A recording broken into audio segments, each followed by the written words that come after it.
Bismillah. Assalamualaikum. Jumpa lagi di channel Misteri J779.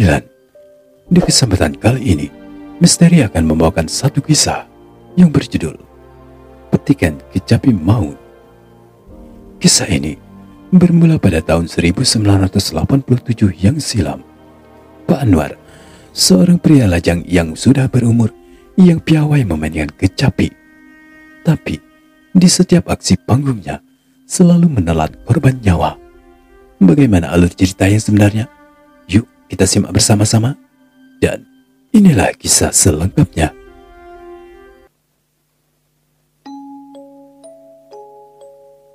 Kala itu di tahun 1987, aku, Salman Hudin, akhirnya bisa bernapas lega setelah ada pemberitahuan kalau diriku lolos seleksi menjadi PNS sebagai guru di sekolah dasar. Setelah mengikuti diklat, aku ditempatkan di sebuah perkampungan yang terletak cukup jauh dari kota kelahiranku. Sebuah perkampungan transmigrasi yang mayoritas penduduknya berasal dari Pulau Jawa. Butuh waktu 7 jam lamanya untuk menggapai perkampungan yang terletak di perbatasan antara Provinsi Jambi dan Sumatera Selatan itu. Di malam pertama aku tinggal di kampung itu, suasananya begitu hening. Ketika sudah pukul 10 malam, hanya suara jangkrik dan hewan malam yang menemani kesendirianku di sebuah rumah yang sangat sederhana ini. Ketika aku akan memejamkan mata, samar-samar terdengar suara petikan kecapi yang begitu menggetarkan kalbu. Dentingnya yang indah seolah-olah melahirkan getaran yang aneh yang dapat merasuk ke seluruh jaringan syaraf dan menyentuh dasar hati yang paling dalam. Setidaknya itulah yang aku rasakan. Mendengar petikan kecapi itu, aku bagai terbuai, terlena, bahkan seolah-olah diriku kehilangan kesadaran. Tubuhku pun gemetaran. Aku mulai menyadari betapa hebatnya kekuatan magis suara kecapi itu. Seolah-olah aku terasa dibawa ke alam lain, alam nun jauh di sana, yang entah ada di mana. Rohku serasa terbang mengawang menuju ke satu tempat yang menyejukkan, tapi juga begitu mengiris perasaan kalbuku. Astagfirullahaladzim. Batinku manakala aku terhentak tersadar dari dunia yang begitu menghanyutkan itu. Ada apa dengan suara kecapi itu? Mengapa petikan gawainya begitu menyayat hati? Seolah-olah aku dituntun menuju ke satu tempat yang begitu asing bagiku. Badanku kala itu, suara petikan kecapi itu masih terdengar mengalun begitu lembut dan indah. Tapi di sisi lain, petikan senar itu seakan-akan mengoyak-ngoyak kalbuku. Aku pun melangkah ke arah jendela di sisi tempat tidurku. Kuraih tirai yang menutupi kaca jendela, bermaksud ingin tahu asal sumber suara kecapi itu. Kutatap rumah yang ada di samping tempat aku diami. Kuarahkan mataku ke sebuah cahaya yang terpendar yang berasal dari jendela di suatu ruangan di lantai 2 yang cukup megah itu. Pasti dari rumah ini asal suara kecapi itu, batinku. Cukup lama aku mengawasi sosok siluet yang tengah memetik kecapi itu. Akhirnya aku pun menutup kedua telingaku dengan kapas yang sudah aku buat berbentuk bulat. Dan benar saja, suara itu akhirnya menghilang dari gaung gendang pendengaranku. Esok paginya, langkahku begitu tergesa-gesa menuju ke tempat aku mengajar. Suara klakson motor begitu mengejutkanku. "Selamat pagi, Pak. Ini Pak Salman ya, guru baru di sini?" tanya pria di atas motor itu. "Iya, Pak, benar. Bapak juga mengajar di sekolahan sini juga ya?" tanyaku seraya memperhatikan baju dinas yang ia kenakan. "Oh ya, kenalkan, saya Pak Slamet," ujar pria di atas motor itu mengulurkan tangannya. "Saya Salman, Pak, guru bahasa Indonesia di sini," jawabku. "Ayo Pak, naik. Kita barengan saja ke sekolahnya," ujar Pak Slamet. Di sela-sela perjalanan ke tempat yang dituju, "Bapak tinggal di sebelah rumah mewah tadi ya?" tanya Pak Slamet. "Iya Pak, betul. Emangnya kenapa ya Pak?" Gimana? Nyenyak gak tidurnya semalam? Iya, lumayan lah Pak. Cuma ada suara kecapi sih yang cukup mengganggu, jawabku. Sebaiknya, kalau suara kecapi itu terdengar lagi, jangan Bapak dengarkan. Apalagi mengikuti alunan petikan suaranya. Berbahaya, ujar Pak Slamet. Maksud Bapak, berbahaya apa? Nah, inilah sekolahan tempat kita mengabdikan diri, ujar Pak Slamet. Setiba di halaman sekolah, segera aku mengikuti langkah Pak Slamet menuju ke kantor dan berkenalan dengan para staf dan guru-guru lainnya. Rupanya, Pak Slamet ini adalah kepala sekolah di tempat aku mengajar. Di sela-sela waktu istirahat, aku segera menemui Pak Slamet. Aku begitu penasaran dengan ucapannya tadi pagi perihal suara kecapi itu. Karena jujur saja aku juga merasakan keanehan dari suara kecapi misterius itu. Maaf Pak, aku mau tanya perihal kecapi yang kita bicarakan tadi pagi. Jujur saja, aku juga bisa merasakan kalau suara kecapi itu terasa begitu merdu, tapi sekaligus menyeramkan, ujarku. Yang memainkan kecapi itu namanya Pak Anwar. Umurnya sudah 45 tahun. Tapi dia tuh masih lajang, belum menikah. Meskipun dia sangat kaya dan mapan, jawab Pak Slamet. Terus Pak, kata Bapak tadi pagi, katanya suara kecapi yang dimainkan oleh Pak Anwar itu berbahaya. Maksudnya apa ya Pak? Tanyaku begitu penasaran.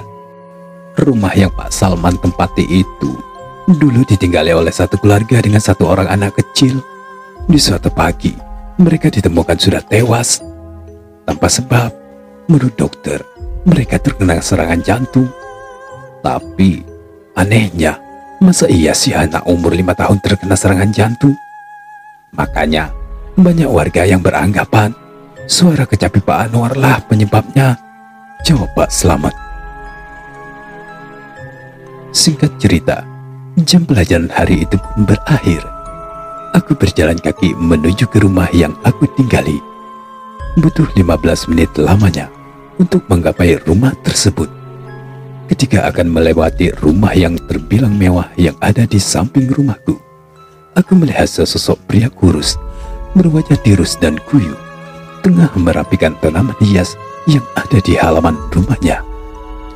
Pasti ini yang namanya Pak Anwar, batinku.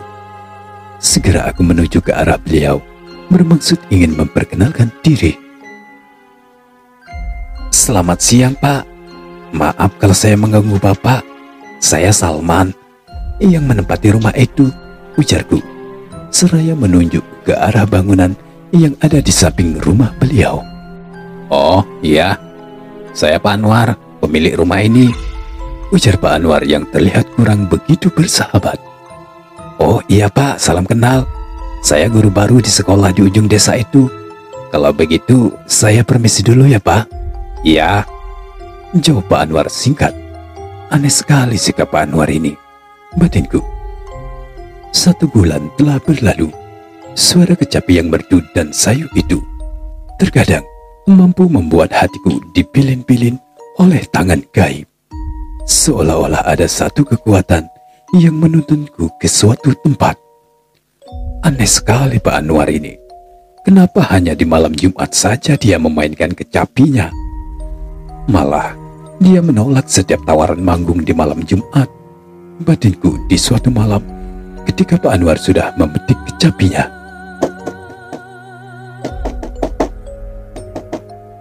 Siapa yang bertamu malam-malam begini? Batinku. Segera aku menuju ke arah pintu depan. Begitu pintu terbuka. Pak Roji, silakan masuk Pak, ujarku.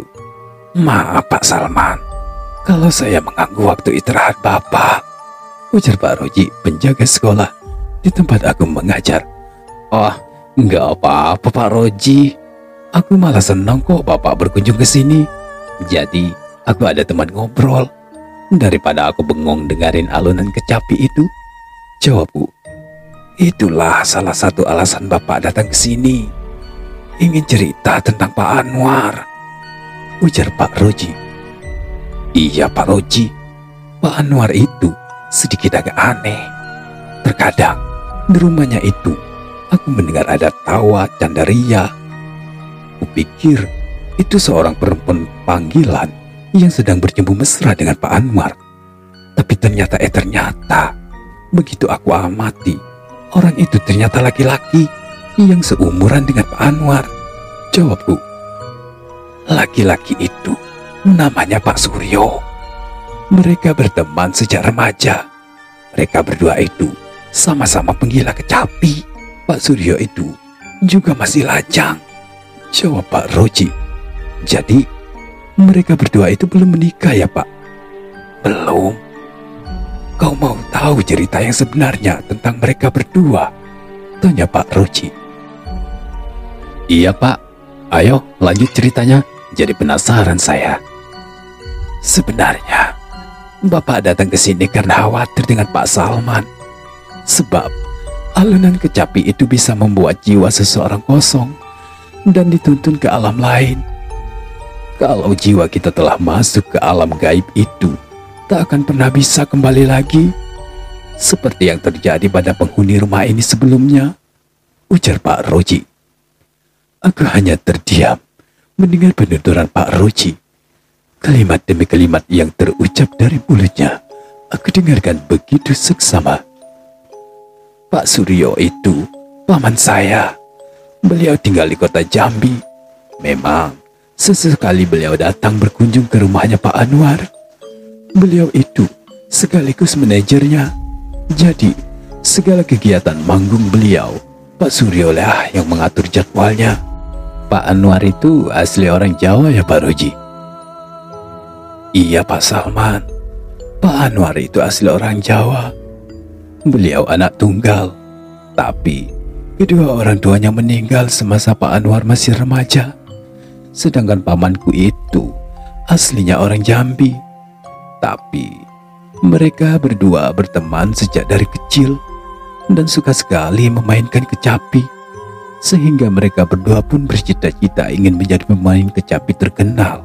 Bahkan mereka berdua berguru kepada seseorang pemetik kecapi yang cukup terkenal pada zamannya. Kepandaian mereka berdua memetik kecapi tak pernah berhasil memikat para pendengarnya. Suara kecapi mereka terkesan hambar tanpa jiwa, sehingga membosankan bagi yang mendengarnya. Karena itulah tidak ada yang mau mengundang mereka manggung. Padahal mereka ingin sekali memperlihatkan kepandaiannya di panggung dan disaksikan oleh banyak orang. Hingga di suatu hari, mereka berdua mendengar kabar kalau mau mempunyai kepandaian dalam bermain kecapi, mereka harus ritual di Gunung Bulan, di desa Rawah Buncah di daerah Jawa Barat. Terus mereka berangkat ke daerah itu ya Pak Roji? Tanyaku.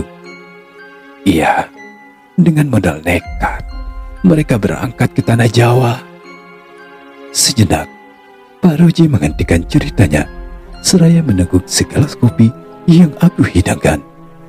Hembusan asap rokok yang keluar dari hidungnya terlihat begitu ia nikmati.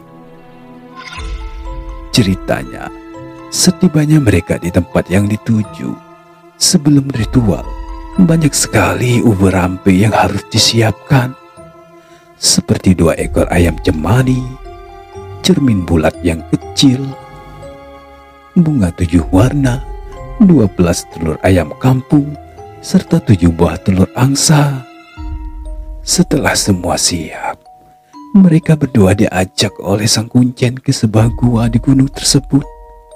Mereka berdua diharuskan bertapa selama 7 hari 7 malam.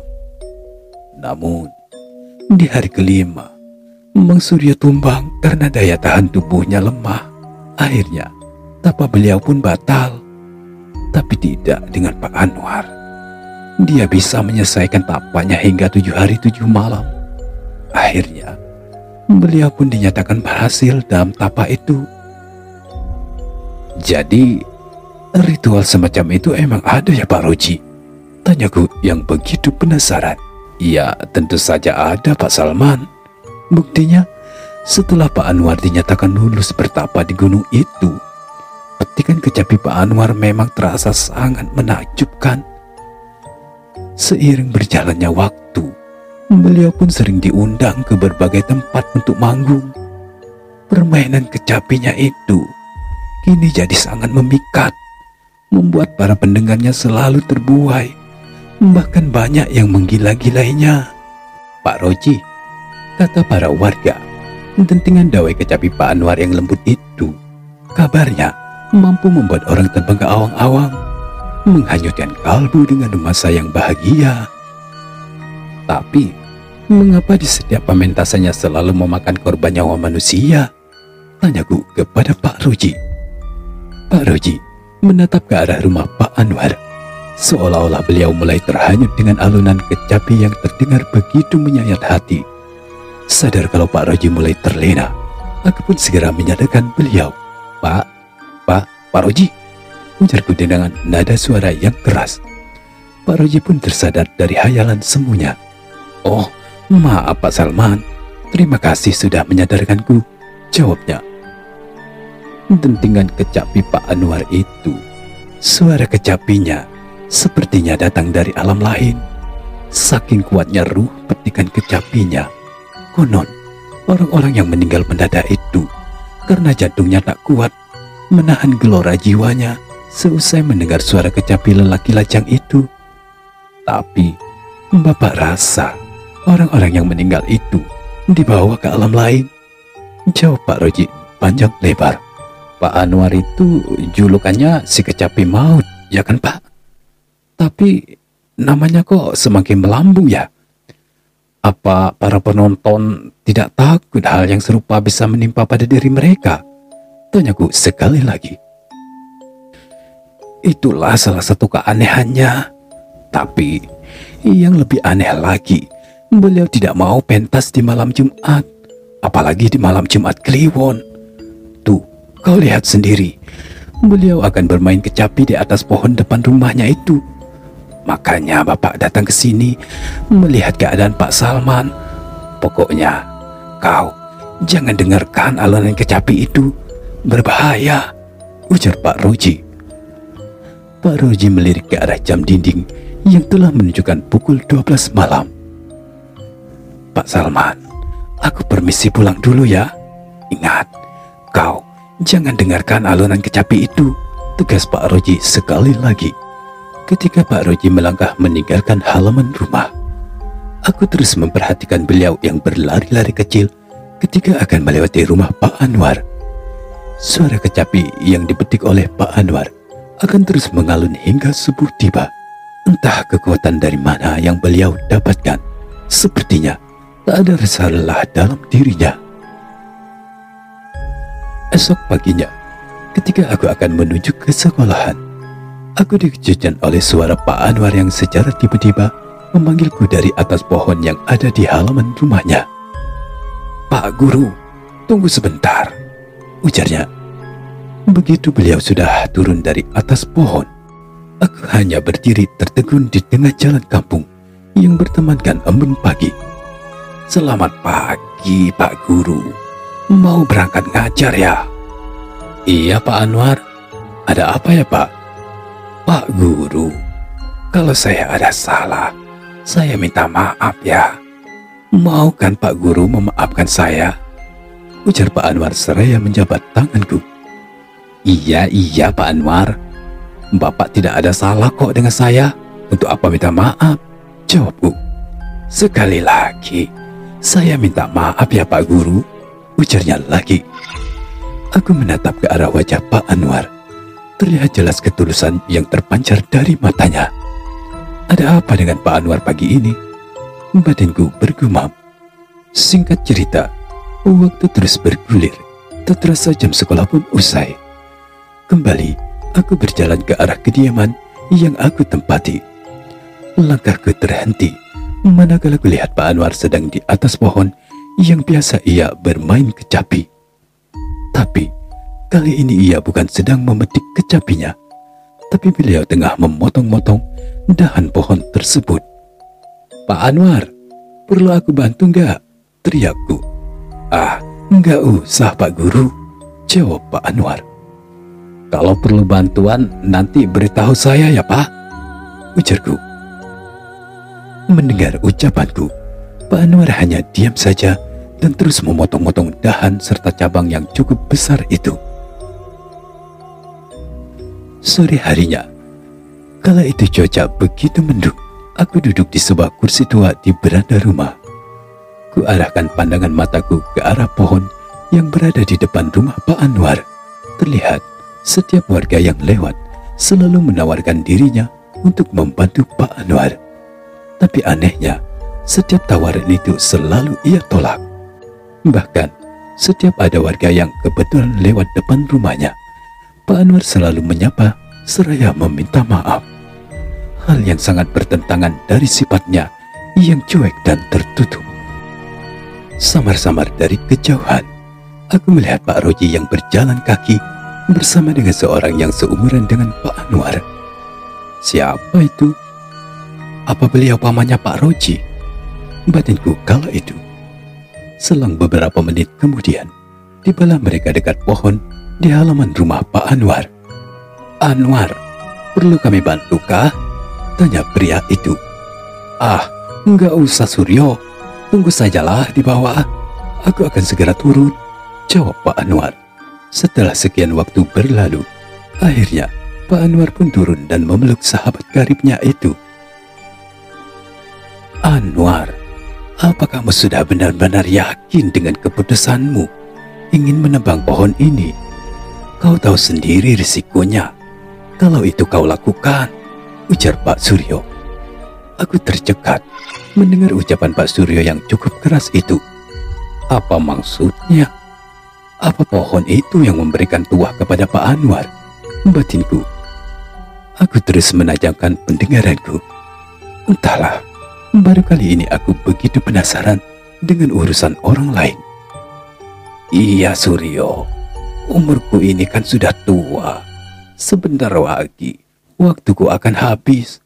Aku harus mengakhiri semua ini," jawab Pak Anwar.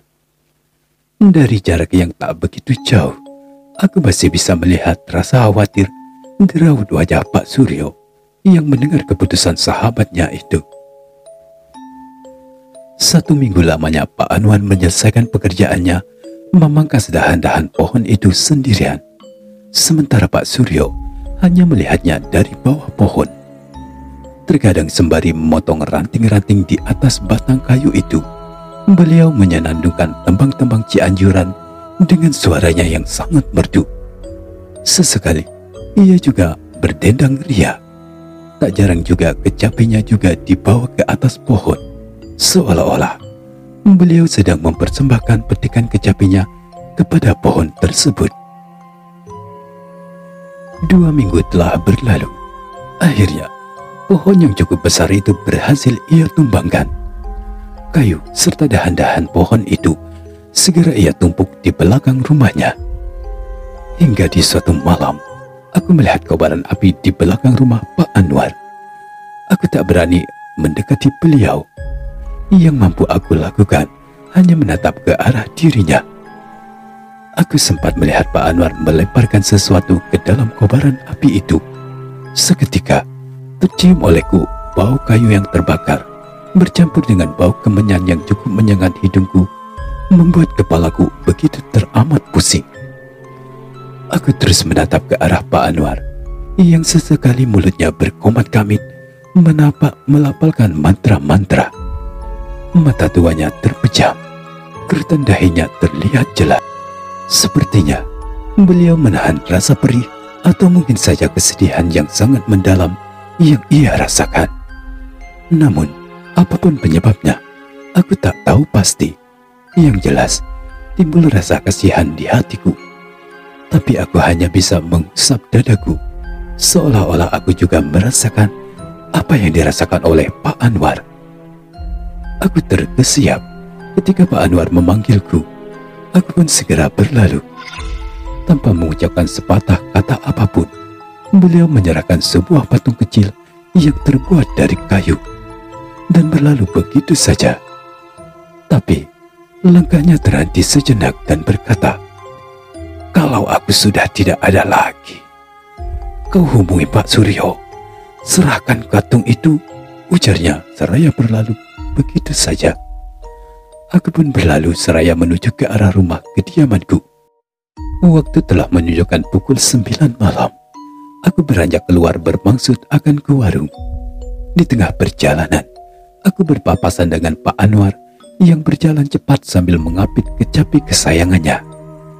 Kulihat Pak Anwar didampingi oleh 2 orang laki-laki yang tak kukenal.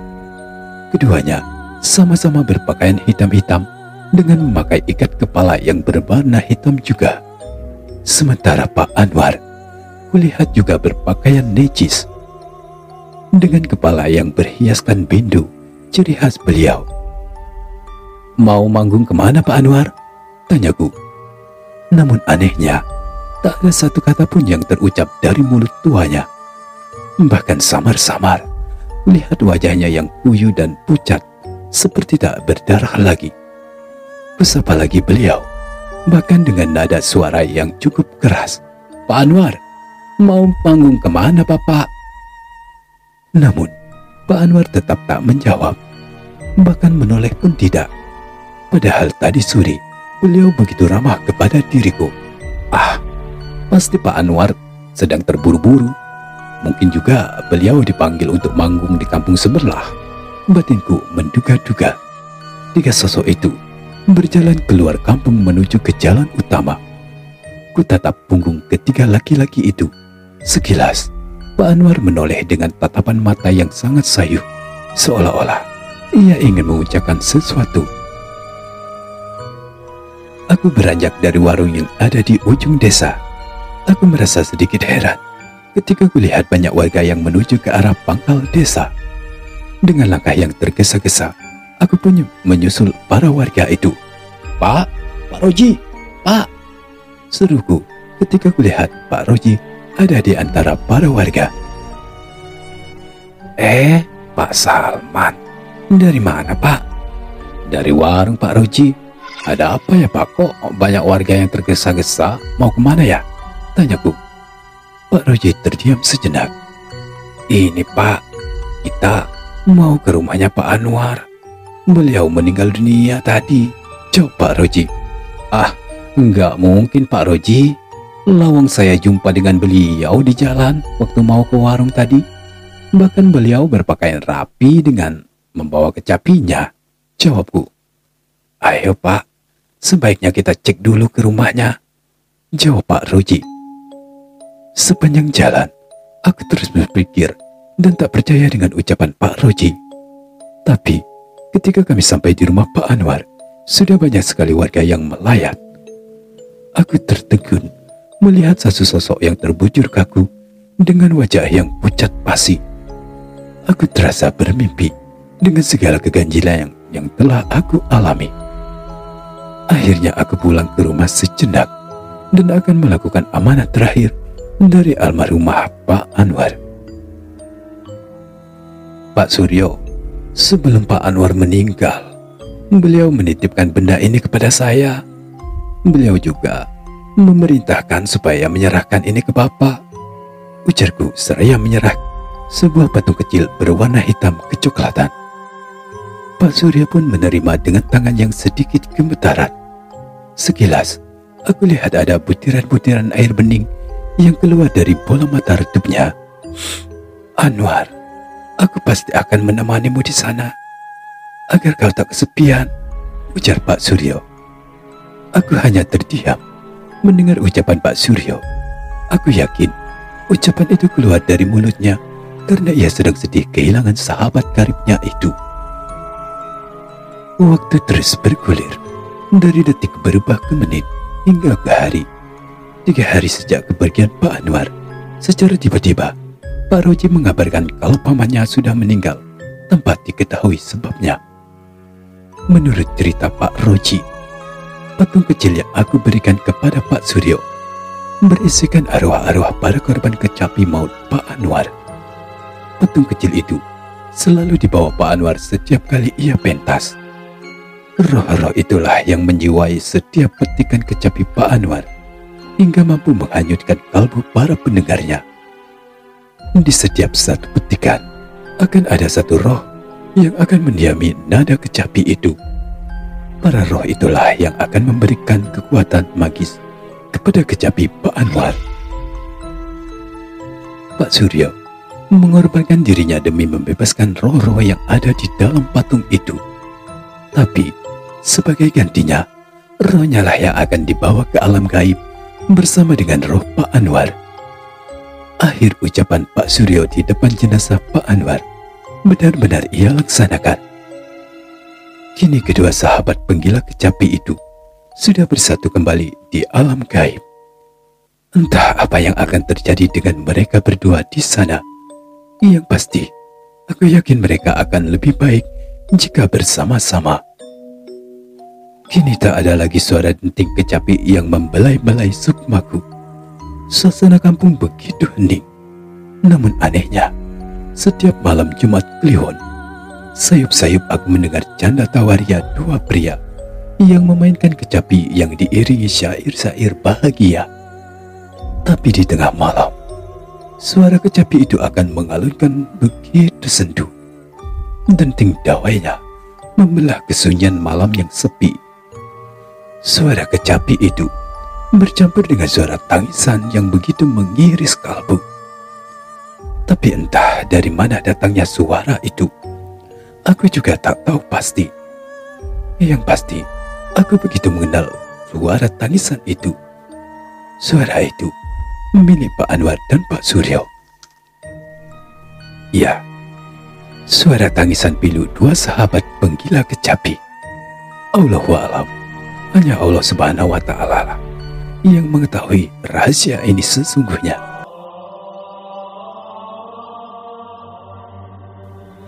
Dan cerita pun sampai di sini ya kawan. Itulah kisah persahabatan antara Pak Anwar dan Pak Suryo yang begitu menyayat hati. Di akhir hidupnya, mereka berdua tak pernah menikah hingga ajal menjemputnya.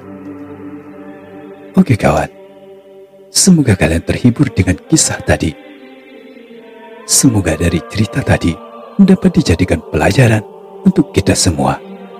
Sebelum kita berpisah, bagi kawan-kawan yang baru saja bergabung, jangan lupa like, comment, dan subscribe. Aktifkan juga loncengnya agar ada pemberitahuan ketika ada kisah-kisah terbaru. Akhir kata, aku pamit dan sampai jumpa di kisah-kisah selanjutnya. Wassalam.